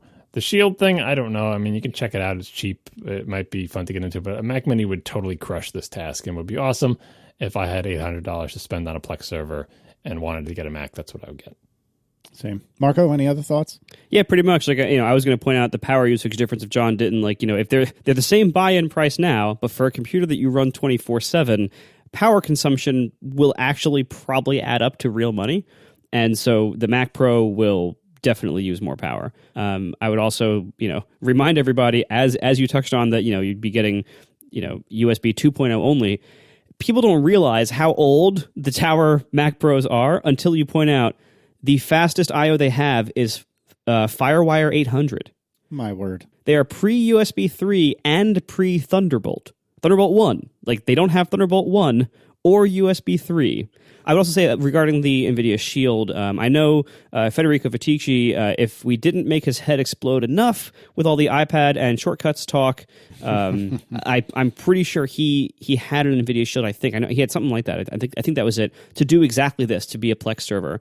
And he has since moved on to a different setup because it didn't work out. And I forget the details of why it didn't work out, but I'm pretty sure it was not a favorable review of that setup. So, okay. So I don't think I wouldn't recommend that. Look, if you're considering two Macs, like, yeah, just get a Mac, and the Mac to get for this purpose is definitely the Mac Mini. And you don't even need to spec it up. Like, if you're using external storage for all your stuff, you can get the base model. Like, you don't need you don't need more than the i3 is likely to deliver, like, processor wise. The GPU is going to be the same awful GPU on all of them, so there's no upgrade to have there. I don't think this is a very RAM-heavy workload, so you don't need to upgrade the RAM either. I think get the base model Mac Mini and enjoy the energy savings and much smaller size and the ability to use I/O that was invented in this decade. And actually, real-time follow-up from XMN in the chat. There's apparently a Plex equivalent of a KBase article specifically enumerating some of the limitations of running a Plex server on the Shield. So again, it's probably the cheapest and easiest way to fix this problem if you don't have the needs that Justin appears to have. But it's worth checking out. We'll put a link in the show notes.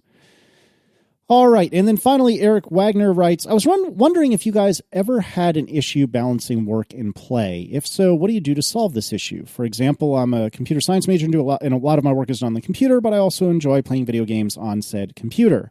And then there's video game talk, whatever. I've been playing this tug of war with should I do homework or should I do my daily missions? Unfortunately, the latter has been winning out more often than it probably should be. How do you suggest I resist this relentless urge? Daily missions in what, Casey? I don't care. What does that mean, daily missions? I don't care. It's in some stupid game. I was gonna ask about this. Like, this is definitely like when I was a kid in college learning computer science with a computer full of games and trying to balance it.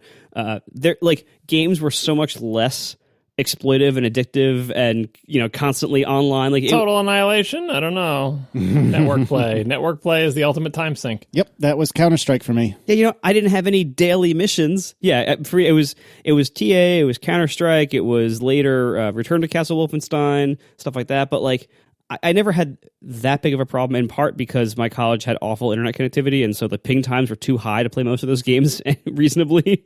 But I think the games now they're so much more addictive and immersive, and they like take over your life to a greater degree for more people than they did back then. So it's a little hard to answer. But my actual answer to this really is get a Mac.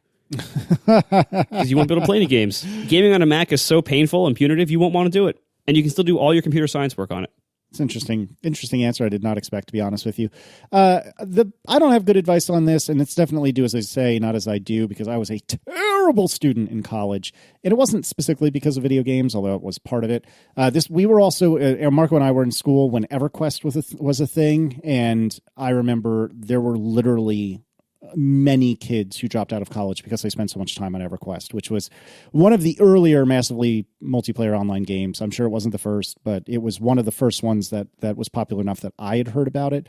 And this is, to my knowledge, before World of Warcraft was a thing. And so, yeah, there were a lot of kids that lost their college careers to EverQuest. But the best advice I can give is that, look, hopefully this is 4 years of your life, which seems like a heck of a long time, especially if you're 18. But in actuality is not that long. And if you can just build the skill by force, by reward, by punishment, any way you can, of doing what you need to do and getting that over with as quickly as possible so you can go and play games until you keel over, that is a skill that will be useful forever. And if you can do it at least for these 4 years, then hopefully you will find a decent enough paying job that you can basically slack off anytime you're not at work for pretty much the rest of your life. And that's a pretty good trade. 4 years for the rest of your life, I would make that trade. And so I know that's not really the most concrete advice or actionable advice, but just suck it up for 4 years, man. You could do it. I have faith in you. I do love your philosophy of just work now so you can be a slacker forever. Yeah, seriously. That's the idea. That's fantastic. Hey, if we could only all be so lucky. John, what's some actually useful advice? Well, the suggestion to get a Mac isn't really going to help because there are network games on the Mac too. And even though there aren't that many of them and they're not as good, in general, it just takes one. That's the problem. It only takes one. All right, modified statement. Get a MacBook Air. Or a MacBook. The GPU is so bad that it's fast enough. Actually, no, even better idea. Get one of the new Mac Minis. Because it's the worst GPU in the lineup, but it's totally a great system for development. So you can do your homework, whatever you need you can do it on the Mac Mini, but the GPU is so awful that probably every game would be nearly unplayable. So yeah, get a Mac Mini and get the biggest monitor you can so that GPU is really working hard. You're forgetting about streaming games. Oh, is that a thing? Or it doesn't run locally, runs in the cloud, and you can play your MMO because you don't care about lag because it's not like a real-time combat game. There's no escape. That's the thing about it. Wait, no, now there is. I got it. Mac Mini plus the aforementioned network link conditioner. Simulate my college connection. You'll have no problem at all. I mean, there's no escape from this. Like, this is a thing you're going to have to deal with for your whole life, of things that you have to do versus things that you want to do. Often in college, it's when people are first faced with that, because if before college, like if you're living at home with some authority figure who tells you what you have to do versus what you want to do, and then when you're off in college, it's just you telling yourself that. This is a life skill you're just going to have to figure out, all right? And so, this... If you have to go cold turkey off something, I know some people who, got into MMOs and or MUDs or mushes or other things that predate that, like basically anything with network effects, that network-based game.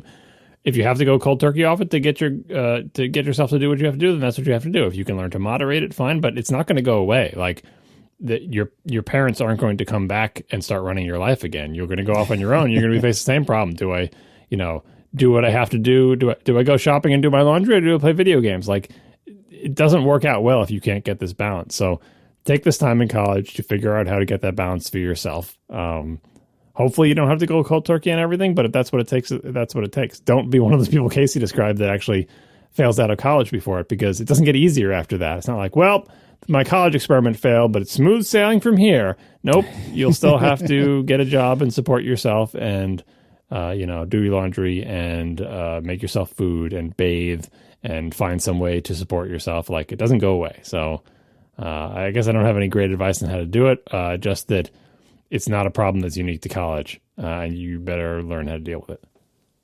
And also just like, to conclude, like philosophically, as one slacker to another, I can tell you that you're never going to, if you're having these issues like this, you're probably a slacker like me.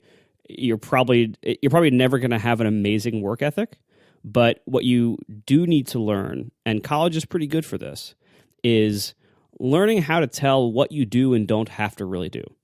Because in most college, curriculums, I don't know. In most plural college curriculum, it's pretty much impossible for one person in a single day to do all of the work that was assigned or recommended to them in all their classes.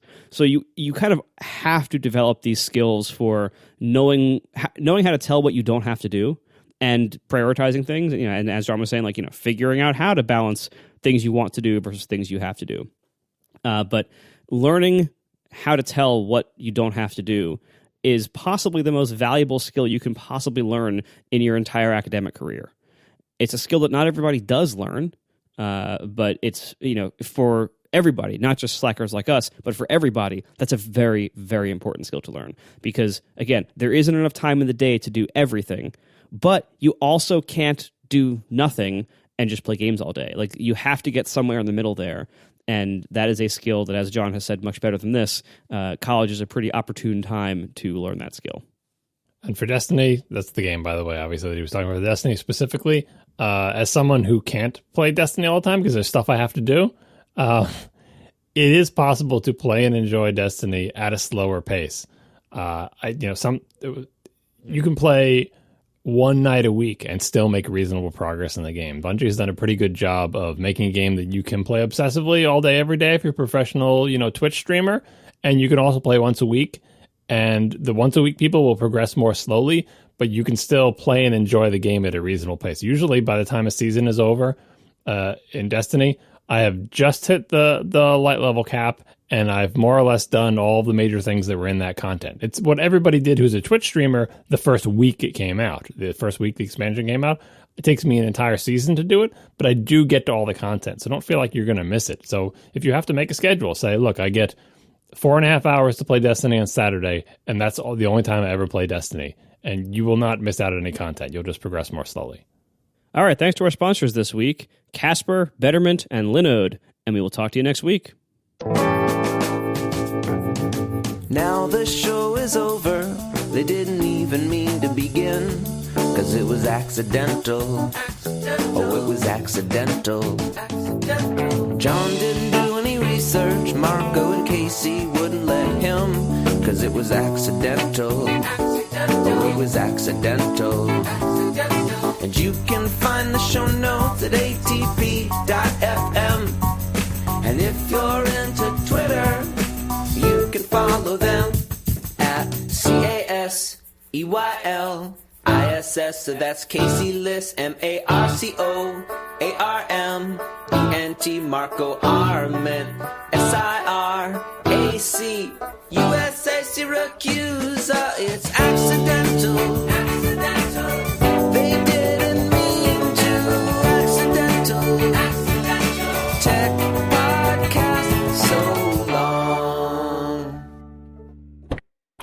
I have this e-tron GT concept, which shows that Audi is really committed to this e-tron brand, but it also shows that potentially they're going to make something other than a squashed SUV. So maybe when Marco's lease is this up, looks good. I mean, this is a coupe, obviously, but like what it means is that this is probably the same platform. And so obviously the squished SUV is the first one because that's the car that everybody's going to buy because only people only buy SUVs. But it seems like they might actually make a sedan and this coupe thing eventually.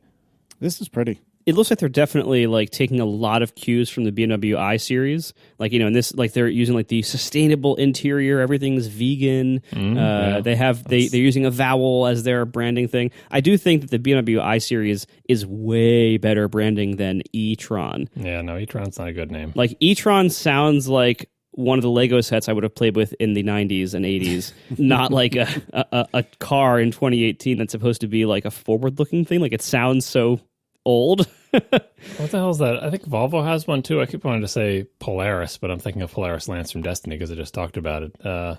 Thought they have like a premium brand, and I thought their premium Polestar, maybe. Let's see. That's their performance stuff. That's hybrid. Oh, never mind. Well, anyway, Volvo's styling Volvo's really been on a tear with the styling lately. So if they ever make a full electric car, I bet it'll look nice. I think this Audi GT looks really nice, but this is just a concept car, so. Like, who the hell knows what they're actually going to make? It actually does look nice. I mean, I don't have a lot of use for a two-seater. Yeah, no, just imagine, like, it's the same platform. I'm sure this is all whatever their mid-size electric car platform is. Like, it's exactly what's underneath the e-tron. Just imagine a four-door version of that with reasonable proportions, because Audis all tend to look the same anyway. So you can very quickly visualize, I can see what a four-door version of that would look like with reasonable wheels on it. Why is there e-tron on the front gaping mouth? Because they're, as Marco pointed out, they're very bad at branding. Like, the worst thing about e-tron is that it highlights the fact that it's their electric car, which is going to be look more and more ridiculous as every car is electric. It's like naming your gasoline car like the cylinder masher or the fuel injector. Yeah, or like it doesn't the piston pumper. Like there's certain points like what is his name supposed to highlight to me that it has an internal combustion engine? Okay, great, good. Yeah, it's like I feel like these car companies like Audi and to some degree BMW and definitely Honda and Toyota, like that kind of company, I feel like relegating the electric efforts to a sub brand is probably a bad idea. Like they already have these amazing, like successful, long running car platforms and models and brands. They should just do like what everybody wants is just make those electric. Like give an option for make an electric Accord option, make an electric Camry. That's what everyone's going to do eventually. But this is like the dipping the toe in the water. I mean, like Volkswagen just came out and said they're not going to make internal combustion engines anymore. Period. After the upcoming generation of platforms that they build on. So it's still a slightly longer timeline. But yeah, they're going to convert everything. And even Honda, I think, has mostly learned the lesson of. Don't make dedicated models. Honda doesn't do any EV because, like I said, they're really slow. But just take hybrids. Don't have dedicated models for hybrids, and also don't make your hybrids look weird. Like that was the thing in the beginning. Oh, your hybrid has to look like a Prius. It has to look like a little snail turd or whatever. If you look at what they did with the new Insight, the Insight just looks like a Honda now. They stopped, for the most part, they're still hanging on a little bit, but they stopped making them all look weird and Nissan Leafy or whatever. It's like, just make a normal Honda car and then have a discrete little hybrid bed. And of course, there is a hybrid Accord. There is a Civic Accord, and those look exactly like hybrid Civic, rather. Those look exactly like Civics and Accords. They just have a little badge and uglier wheels usually and a slightly uglier grille. But otherwise, they're exactly the same cars. Someone in the chat room pointed out that Honda's hydrogen efforts. Honda's off in the weeds on this whole topic. But yeah, everyone will eventually just have all their cars just be normal. But in the beginning, there is some advantage to making a bit of a splash by naming your thing e-tron or by making your i3 look like this weird refrigerator on wheels, and making everything out of wood sustainably and having a little flower growing out of the dashboard. Like, that's how you get into the market. But Well, but that's how you get into the market like 5 years ago. I feel like now, like even today, doing this kind of stuff now, it's a little late for that. No. Like it'd be like if somebody came out now with a brand new hybrid line and they really touted it and sub-branded it, and it's like, no, that's old now. Like when the very first hybrids came out, like the very first like Prius and Honda, was it the Insight? Like the very first like consumer hybrids, when those came out, that was the time to do like, crazy styling and really call attention to the fact that it's a hybrid. But I feel like with electric cars, like we are already like at like the phasing out part of the adoption curve here, where we're already at the point where like you should like reduce the amount that you call attention to the fact that it's electric and just make a really good electric car. You are crazy. Yeah, because we're not at that point, living... first of all. But look at the styling on this. This just looks like an Audi. Like the styling of this Audi says nothing about it. The only thing that says electric is the stupid name and the fact that they put the name on the front. But otherwise, it looks like a straight up Audi. And the same thing with the Jaguar. Looks like a squished SUV, like all their other squished SUVs. Like the styling era is already over before these people have even made their first electric car. But we are still in early days of electric cars, period. Yeah, I will agree that the e-tron GT concept thing is actually a very nice looking car. And yes, you're right. It doesn't, with the exception of the stupid thing on the intake non-grill, it doesn't. Is that even? It's a fake intake grill, isn't it? Yeah, it's blocked off. Why would you need air to go in there? Right. Yeah. So the giant e-tron branding on the fake intake grill, I think, is a mistake. But other than that, like if they just deleted that and the grill and if you take that out, it actually does look very, very nice. But it looks like a very nice version of a car I don't need. I think the problem that you're running into, Marco, with regard to where we are in the timeline of electric cars is that you've lived with one for 3 years now. But to any regular, I don't mean this to sound dismissive, and I apologize, but to any like regular person with regular cars, they still seem like a foreign concept. Like I've probably spent more time driving an electric car than many, given that I don't own one. I've driven Underscore's cars plenty of times. I don't recall if I've actually driven yours, but it ultimately doesn't matter. The point is I've spent a fair bit of time behind the wheel of a Tesla, and I am pretty familiar with what they are and how they work. But most people I know like have never really even been in an electric car, much less owned one or driven one or owned one. So I think we're far earlier in the adoption than I think you're giving them credit for. Well, I'm not saying they're like every day, but like the time that it was like really crazy unique for an electric car to be an electric car is fading already. Like we're already okay. And so if you are debuting a new model in like the next 2 to 4 years and you're planning on starting this big sub brand of your company for electric, like I think the time for that has passed. It is still novel, and you're right, most people don't have them yet, but like, I mean, geez, like look at the number of Model 3s Tesla has shipped. It's getting pretty mass market at a pretty accelerating pace.